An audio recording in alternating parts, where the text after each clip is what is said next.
477 votos, 29 en branco e 3 nulos, fica elixida a nova Executiva Confederal. Resultando elexido Paulo Carril como novo secretario xeral da CIGA por 464 votos a favor, 35 brancos e 7 nulos. Esta é a nosa partilla de nacimento. Sindicato nacionalista e de clase. Sindicalismo combativo. Sindicalismo de contrapoder, participativo, asambleario e defensor dunha Galiza democrática e soberana. Estamos a vivir unha nova ofensiva do capital contra o traballo, porque o capitalismo, aínda que está en crise, estáse transformando en novas formas de existir, pero ten na forza do traballo o factor imprescindível e decisivo para a creación de riqueza, para ter beneficios en base á explotación da clase traballadora e dos povos. Por eso, neste Congreso, marcámonos 3 obxectivos para os próximos 4 anos. O primeiro obxectivo, consolidar e ampliar a CIGA como primeira forza sindical en representatividade, afiliación e capacidade de mobilización. O segundo obxectivo, reforzar a organización sindical e sermos referentes do feminismo de clase para transformar a realidade. E o terceiro obxectivo, aprofundar no papel da CIGA para mellorar a loita pola soberanía nacional de Galiza e o noso compromiso como movimento nacionalista galego. A maioría sindical non se gaña dunha vez para sempre. A nosa maioría sindical é frágil en relación co poder do capital, polo que non podemos perder tempo en trasladar no organizativo e no ideolóxico os avances da nosa representación sindical e de facer valer con forza o modelo sindical que nos representamos. Porque é evidente que o poder económico e o poder político van recruar a súa ofensiva para que a CIGA non siga avanzando, incluso van a aplicarse, como están a facer, en negarnos, en silenciarnos ou en presentar a nosa representatividade como irrelevante. O noso camiño, como din os principios da CIGA, é a hexemonía social. Nós apostamos e perseguimos a máis completa unidade da clase traballadora galega, por iso apostamos por unha central sindical única galega. Polo tanto,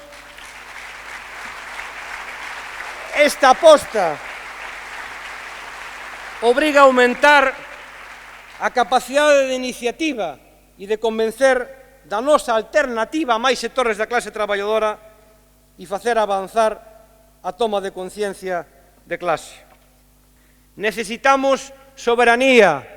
Con dependencia Galiza e a clase traballadora e o pobo galego, retrocedemos nas posibilidades de poder decidir e incidir na política económica, social e industrial ao servizo dos nosos intereses e para poder, con elo, sentar as bases da construción do noso obxectivo final, que é a construción do socialismo na Galiza.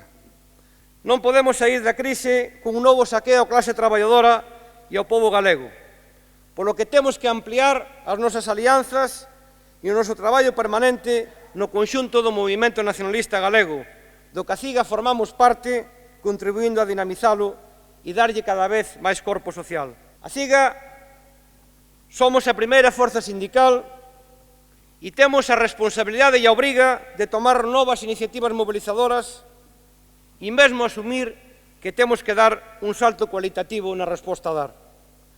Precisamente por iso neste Congreso aprobamos unha proposta de resolución no sentido de levar adiante as accións necesarias para iniciar unha intensa campaña que poidera rematar coa convocatoria dunha folga xeral nas datas que o Consello Confederal considere máis oportunas, de non darse avances, de non darse solucións ás reivindicacións que levamos anos tendo.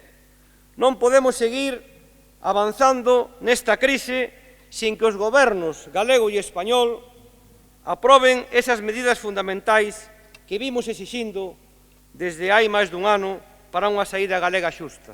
Un verdadeiro e completo plan de recuperación económica, industrialización, creación de emprego digno de transición enerxética xusta, defensa dos servicios públicos, dos dereitos laborais e sociais que permitan exercermos o dereito a vivir e traballar dignamente na nosa terra. Pero tamén a inmediata derogación das reformas laborais, da negociación colectiva, das pensións e do desemprego iniciadas no 2010 ata a actualidade. Na CIGA, os liderazgos son colectivos e o papel das persoas secundarios. Todas as persoas somos necesarios, pero o único imprescindível é o sindicato. Sabemos que está moito en xogo, pero para poder avanzar dependemos da nosa capacidade de organizarnos, de mobilizarnos socialmente, que é desde onde debemos de seguir dando a resposta para facer os cambios, para facer posible as políticas alternativas para que na Galiza poidamos ter emprego, salarios e pensión dignas e para que poidamos exercer ese dereito fundamental a poder viver e traballar dignamente na nosa terra. Compañeiros e compañeiras, viva a clase obreira galega, viva Galiza ceibe e socialista!